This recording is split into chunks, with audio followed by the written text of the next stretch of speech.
Els Reis han arribat aquest matí carregats de joguines. Unes de les més demanades aquest any han estat la Monster High i els Beyblades. Les famílies han reduït el pressupost per la crisi. El primer nadó de l'any nascut al Taulí es diu Bruno Salvador i pesa 3 quilos 180 grams. Va arribar al món a les 10:57. El seu estat de salut és bo. El grup de música de Manresa Dept actua avui a les 10 de la nit a la Sala de Sabadell. Venen a presentar el seu darrer disc, Control. La cursa urbana de Sant Silvestre va recórrer el centre de Sabadell per Cap d'Any. 1.300 ciutadans han participat en aquesta primera edició.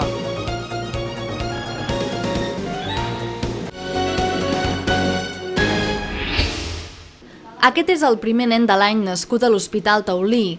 Es diu Bruno Salvador Retxe i pesa 3 quilos 180 grams. Amb els seus 51 centímetres d'estatura, va arribar al món el dia 1 de gener a les 10:57. Després de menjar el raïm, la mare va començar a tenir contraccions i va anar a l'hospital.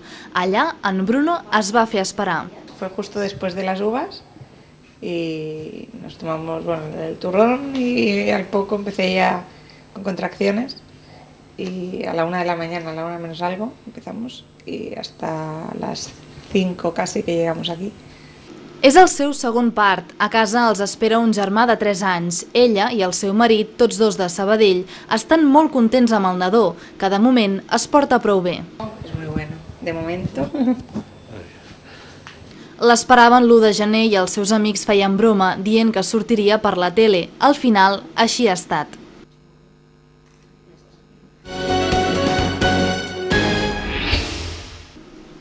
Els veïns del barri de Callong ja poden gaudir de la plaça Granollers. Es tracta d'una de les últimes urbanitzacions de zones verdes del barri i s'ha destinat de manera completa al lleure.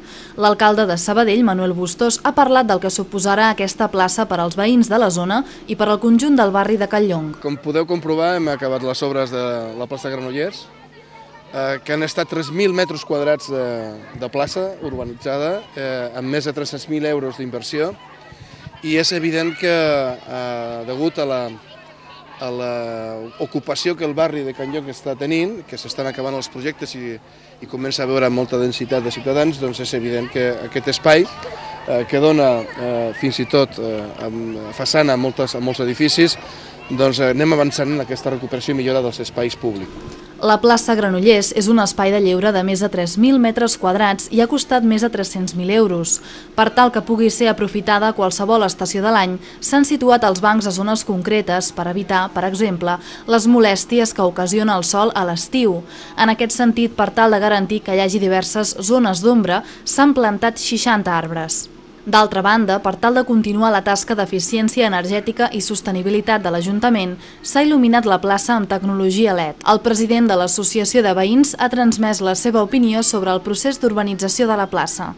Estamos muy contentos, el barrio de Can Llong Castellarnao, siempre tengo Castellarnao porque la asociación de vecinos pertenecemos a ambos barrios y bueno, es otra cosa más de lo que le falta, lo poquito que le queda ya a este sector del barrio de Can Llong Castellarnao. Muy contento, una plaza muy bien hecha, con material bien hecho, muy bien, ya lo veis que está ocupadísimo. En este barrio somos, por suerte, muchísimo, yo no, yo soy viejo ya, hay muchísima gente joven y lo que tenemos que promocionar y se está promocionando es esto. En termes generals, els veïns es mostren satisfets amb la tasca realitzada al barri. Bueno, que ha quedado muy bien, que para la zona es una cosa estupenda, porque tenían los parques muy retirados. Entonces para los papás y para los niños les va a ir estupendo, vamos. Aquests dies els nens gaudeixen de la zona de lleure i els més grans aprofiten la zona verda i el sol de l'hivern.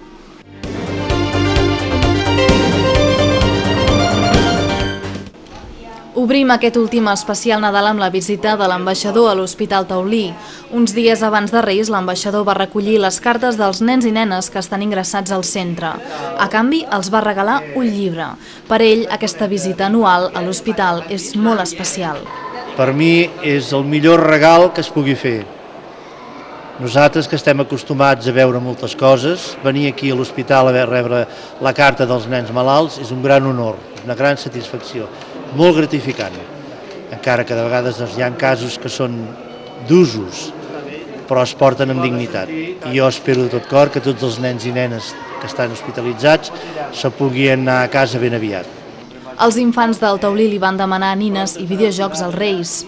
Bueno, la majoria de nens que estan ingressats aquí al Taulí són nadons per problemes de bronquitis, encostipats, però els que són més grandets, nines, PC3, ordinadors, les nenes, les nines, aquestes nines, com se diu, la Dora Exploradora, això és el que més demanen, molts pianos, bicicletes, el que s'acostuma a demanar més.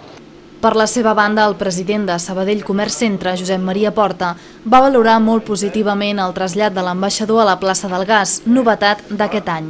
Estem a la plaça del Gas, estem allà amb moltes visites, l'ambaixador està agafant cartes dels nens, portem unes 9.000 persones que ja han passat per al campament i la idea una mica és això, que vagin, que ho vegin i que ho gaudeixin, perquè és un espai, sembla que entris en un espai totalment diferent, o sigui, surts de Sabadell i entres en un espai que és innovador, que és diferent. Les infermeres del Taulí també van lliurar la carta dels Reis. Elles i els nens i nenes ingressats han rebut avui tot el que havien demanat.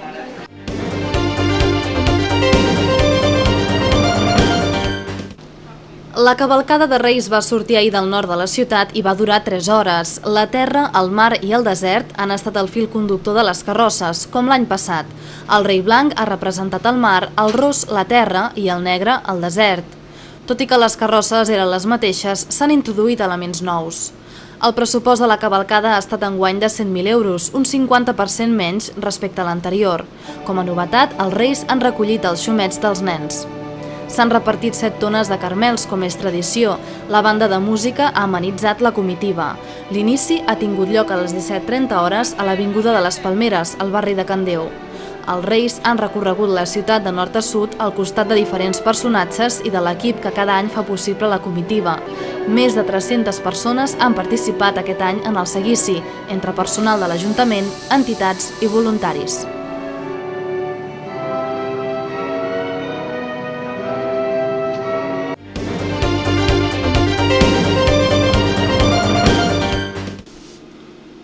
Els Reis han arribat aquest matí carregats de regals. Un dels més demanats aquest any ha estat la Monster High, una nina similar a la Barbie però més maquillada i moderna. Els nens han optat per les figures més tradicionals com els Lego, els Playmobil o els cotxes, tot i que també han tingut la seva joguina preferida, els Beyblade, una mena de baldufa que es pot col·leccionar. Playmobil, Lego i tot el clàssic com cada any. Pels nens la Beyblade, les pistoles Nerf i continuant amb Playmobil i Lego. Estic per una nena que té 3 anyets i li agrada molt el de metge, ja en s'hi trobo, és que no sé com es diu, el d'escoltar i tot això, i un disfraç d'enfermera. De tot una mica, el que surti més econòmic i dintre del pressupost, joguines, coses del Playmobil, disfresses, coses per fer treballs manuals a casa, coses que s'entretinguin durant tot l'any. Les famílies han reduït el pressupost un cop més i han mirat més els preus. La crisi encara és present a l'hora d'encarregar els regals. La febre que hi havia hagut darrere d'anys no és tan forta, ja es va venent com sempre, però vull dir, ja no és un boom. Doncs estem buscant un cotxe petitó perquè pugui cabre dins d'un pàrquing i no massa cosa més perquè és pel fillol, de moment no tenim més nens, vull dir que és l'únic que busquem aquest any.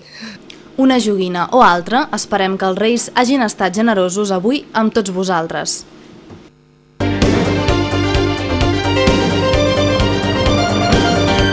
El grup Joventut de la Faràndula ens presenta aquest any una nova edició dels Pastorets a les sales del Teatre de la Faràndula. Una representació que ens convida a gaudir una altra vegada d'aquesta obra que en aquesta ocasió porta moltes sorpreses i novetats. No només compta amb un repartiment de 115 persones entre actors i equip tècnic. També s'ha donat importància als canvis de vestuari dels actors en la posada en escena. De la mateixa manera s'ha modificat l'estil de l'escenari i la il·luminació posant-li un toc més modern. L'obra, que porta més de 64 anys de tradició sabadellenca, té per costum fer arribar l'alegria del Nadal als seus espectadors que cada any sobrepassen els 5.800. El president de la Joventut de la Faràndula, Salvador Peig, ha manifestat a Redacció Vallès que espera mantenir aquesta xifra aquest any i, si és possible, millorar-la. L'obra tindrà lloc els dies 1, 8, 14, 15, 21 i 22 de gener i les entrades es poden comprar al mateix teatre a preus populars.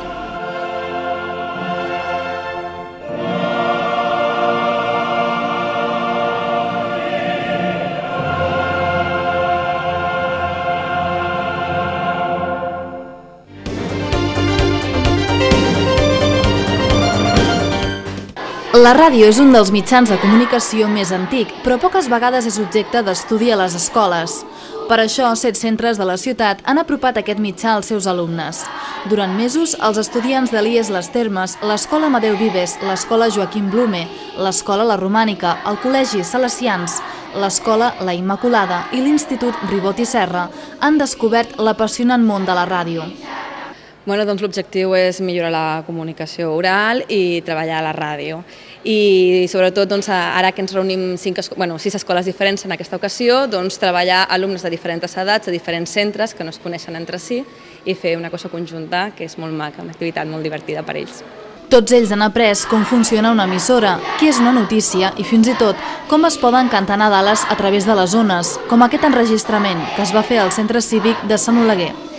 Aquest Nadal, la veu d'aquests nens s'ha pogut sentir a Ràdio Sabadell, que ha col·laborat en el projecte, un projecte que ha portat per nom Ràdio i Entorn. Aquest és el 5è any que es du a terme. Aquest projecte és una gravació, un concert de Nadales, gravat pels alumnes de 6 centres diferents del barri de la zona sud de Sabadell, i des de fa ja 5 anys ens ajuntem per fer gravar amb Ràdio Sabadell un programa de ràdio i a part gravar conjuntament aquest concert. Els directors del centre s'han bolcat en aquest projecte. El bonic del projecte és que participem des d'escoles públiques a privades, concertades i des de diferents edats. Tenim des de nens de P5 fins a nens de batxillerat. I el bonic és que a vegades hi ha nens i nenes que han vingut a l'escola de primària i després es retroben avui, el dia del concert, perquè van a l'institut i es retroben amb els seus antics companys. És el bonic del projecte, que hi ha totes les edats i tot tipus d'escola. Un total de 220 nens, tant de primària com de secundària, han gaudit de l'experiència, sobretot perquè han après a treballar en grup. Molt bé, sí, perquè m'agrada cantar i amb els meus companys més bé m'ho passo. A mi m'ha agradat molt aquesta experiència perquè és fer una cosa nova, i això sempre agrada. Fas nous companys, aprens més coses, és molt divertit. Qui sap si d'aquest projecte pot sortir en uns anys un professional de la comunicació.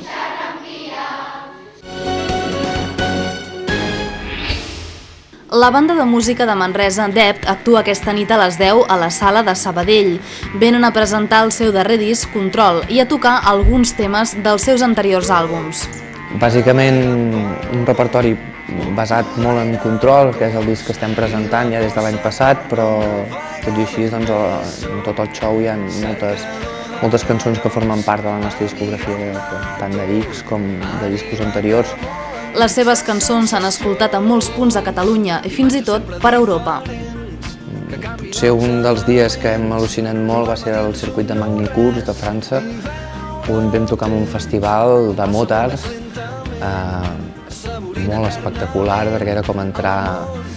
Era un lloc que estava tot el circuit a dintre, hi havia acampats tots els motards, hi havia 100.000 persones d'una índole, com ho diríem, de gamberro en amunt, diguem-ne, no? La cançó que ha marcat la gira de Control ha estat Navegant pel món. Està clar que la que potser cal destacar és la que ens ha fet de primer senzill, que ens ha fet arribar a molta gent, que és el Navegant pel món. Una cançó més light, més pop, però que ha aconseguit una mica la funció aquesta del single, de cridar l'atenció en un sector de gent que potser no us coneixia. Per tant, aquesta cançó ha aconseguit engrandar la família que ens segueix, doncs ja és destacable de per si. Porten des de l'any 1999 fent rock en català i ja tenen nous projectes en ment. Estem composant ja pel nou disc, això ja sempre ho fem, a la que acabem un disc comencem a treballar amb el següent, això ja s'està fent i a més preparant la gira d'aquest any, a part de la que fem per aquí a Catalunya i països catalans, doncs segurament tornem a marxar de gira cap a Europa possiblement amb el Marky i a més amb un altre artista, el Michael Graves, un cantant de Misfits, que també fa gira europea i ens va demanar si volíem anar amb ell. David Rosell és el compositor dels temes d'Adept. Acaba d'arribar de Tailàndia i ha vingut inspirat, preparat per fer nous temes. Txero Albà, al teclat, Pere Borralleres, al baix i Gavi Codina, a la bateria, són els seus companys. Tot és una inspiració, no? Qualsevol cosa que et passi a la vida, qualsevol cosa que et passi en qualsevol moment és una inspiració per tu. Jo crec que la vida és inspiració, senzillament a vegades només li has de prestar una mica d'atenció, no? I si no, quan pots vas, fas un viatget o fas alguna cosa així i normalment et recarrega molt les piles. 11 anys de música en català que han deixat cançons com aquesta.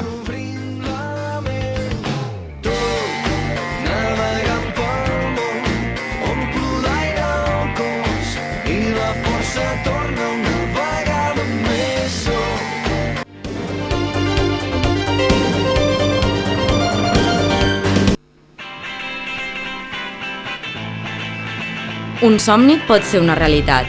L'Alba Giral és una sabadellenca que va estudiar direcció de cinema a l'ESCAC. El seu projecte de final de carrera, codirigit per 12 directors més, va passar a ser un llargmetratge i tot un èxit a diferents festivals de cinema. El passat mes de juliol, Puzzle Love es va estrenar als cinemes Urgell de Barcelona i el mes de setembre va ser protagonista al Festival de Sant Sebastià. Veníem d'estrenar al cinema Urgell, però ens pensàvem que es quedaria en alguna cosa així a nivell familiar i d'amics. I quan vam saber que estaven seleccionats va ser com un xoc, però l'experiència ja va ser increïble, perquè el públic molt bé i els col·loquis tothom molt participatiu i, com un somni allò, realment. Puzzle Love explica la història de dos estudiants d'Erasmus que comparteixen pis i s'enamoren. Tenen 13 mesos per davant i la història és cada vegada més complicada, perquè en breu marxarà cadascú a casa seva.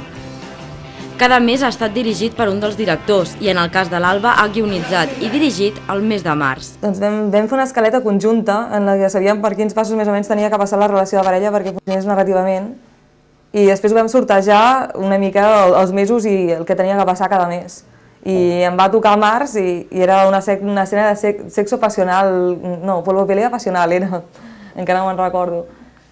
I se'm va ocórrer escriure-lo de la cuina amb el menjar i tot això, no sé encara ni ben bé com, i va acabar sent la meva seqüència al final. Durant la postproducció es van reunir dies sencers, feien reunions que semblaven interminables per tal de garantir que no es notessin els canvis de direcció. En principi es va intentar que cadascú pogués fer una mica la seva a nivell estilístic i artístic, però que a la vegada la història tingués una coherència i això van ser moltes reunions. Els diumenges quedàvem i reunions llarguíssimes, que s'allargaven durant hores i hores parlant sobre el guió i en les quals a vegades ens pensàvem que no arribaríem a un punt en comú.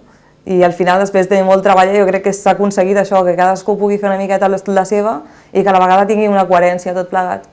Tot i que Puzzle Love encara té molt camí per recórrer, el cert és que els està servint de trampolí per a incorporar-se al mercat laboral.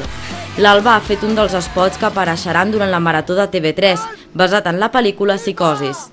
La idea va venir una mica de la marató, ens van proposar això, que versionéssim clàssics del cinema promocionant la marató, incloent el grup promocional.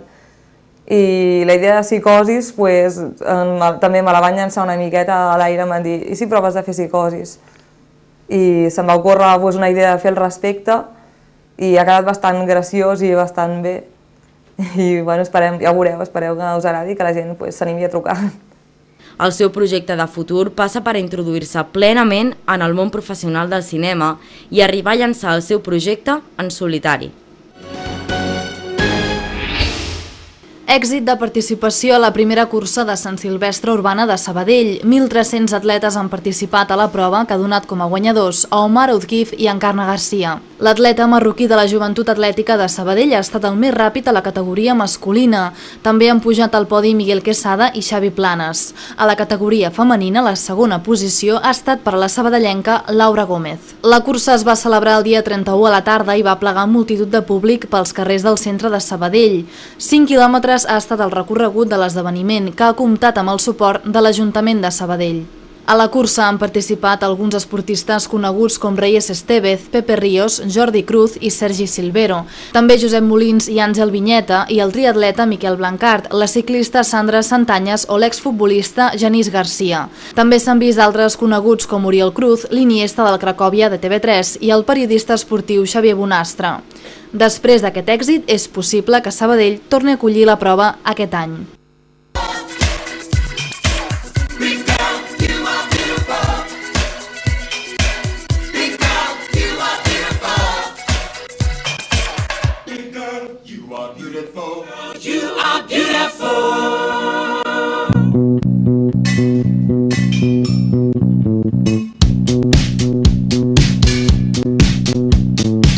Walks into the room, feels like a big balloon. I said, hey girls, you are beautiful. Diet Coke and a pizza, please. Diet Coke, I'm on my knees screaming, big girls, you are beautiful. You take your skin and big girls, you are beautiful. Walks into the room, feels like a big balloon. I said, hey girls, you are beautiful.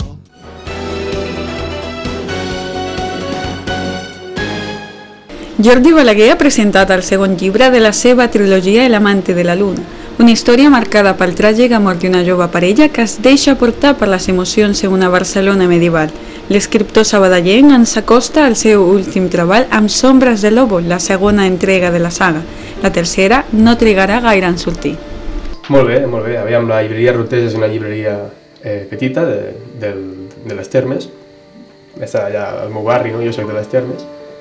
I bueno, m'ho van plantejar, m'han dit, escolta, podríem fer alguna cosa i ho vaig trobar bé. No? Jo primer l'havia presentat a la Biblioteca del Sud, el segon a Badalona, a la llibreria El Vent, que també ha tancat, i no havia presentat encara la segona a Sabadell. Llavors doncs, vaig pensar que era una bona oportunitat i va anar molt bé realment. Va venir molta gent, vaig firmar bastants llibres, la gent doncs, va venir família, amics, veïns, però també gent que no coneixia, no? I gent que havia estat amb mi a l'escola de petit, i realment omple molt, i quan veus que et miren amb cert orgull, no? I pues, mola molt, la veritat és que és molt guapo. Era una miqueta la presentació dels personatges, la presentació del problema, bueno, és com una obra de 3 actes, no? O sigui, el primer llibre és la presentació, t'entra una miqueta en història, el segon ja la trama més forta, no? És on hi ha els punts d'inflexió, les accions més bèsties, i el tercer doncs, tens la cloenda de totes les petites històries que hi ha dintre de la saga i de la història general que és el fil conductor. No? O sigui, diguem que tanquem tots els personatges. D'alguna forma hi ha un dels personatges com tothom a la vida, no? Tenen una sèrie de buits per omplir i en el transcurs de la seva història dintre del llibre doncs, s'han d'omplir. No? I clar, si tu no arribes fins al final d'aquesta història et queda un buit en cadascun d'aquests personatges. Si t'agraden, doncs encara més. Si no t'agraden, dius, bueno, aquest ja s'apanyarà. Però si t'agrada el personatge, tu vols saber com acaba. Si acaba bé, malament, si la dinya o no, si acaba amb la noia que estima o no? I clar, això fins al tercer no ho saps. Llavors, clar, la gent té ganes de veure què passa. La gent que s'ha llegit els llibres, no? Evidentment. D'aquí a Sabadell tenim la llibreria Rotés, no? com hem comentat. Tenim també la llibreria Tècnica, que també es van portar molt bé amb mi, els van ficar de seguida d'aparador i tal, està molt bé. Al Norma Còmics, a l'Abacus de Sabadell. De fet, estan quasi totes les Abacus, no? Perquè al principi comparteixen base de dades. Què més? Norma, la llar del llibre, la Tècnica i l'Abacus. La llar del llibre també s'ho van currar molt. Estic en les dues i també m'ha ficat... He fet uns pòsters, no sé si els heu vist, perquè estan en 4 o 5 tendes, uns pòsters així grans que diu demana la teva dedicatòria. Perquè és una arma que tinc, no? Com que tinc pocs llibres, els lectors són pocs, però qui el vulgui podrà aconseguir-lo dedicat, perquè jo vaig i el dedico.